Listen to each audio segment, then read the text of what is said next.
Akash missile system వార్తలో ఉంది. దీనికి సంబంధించి మనం 1990s నుంచి కూడా దీని మీద చాలా ఎంఫసైజ్ చేస్తాం. దీన్ని డెవలప్ చేసిన డిఆర్డిఓ అండ్ బీడీఎల్ వాళ్ళు దీన్ని ప్రొడ్యూస్ చేశారనమాట.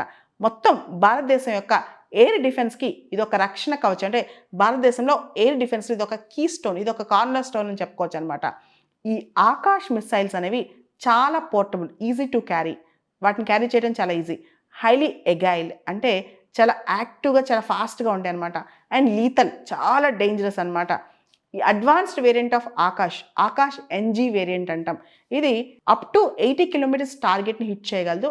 అంతేకాదు దీని స్పీడ్ 2500 కిలోమీటర్స్ పర్ అవర్ ఉంటుంది అనమాట. Akash NG variant advanced version అంటాం దీన్ని. ఇది అప్ టు 80 కిలోమీటర్స్ టార్గెట్స్ని హిట్ చేయగలదు. అదేవిధంగా 2500 కిలోమీటర్ స్పీడ్తో ఇది ప్రయాణం చేయగలదు అనమాట. And it can engage 64 targets at once. ఒకటేసారి 64 టార్గెట్స్ని ఒకటేసారి హిట్ చేయగలదు ఆకాష్ మిసైల్ సిస్టమ్.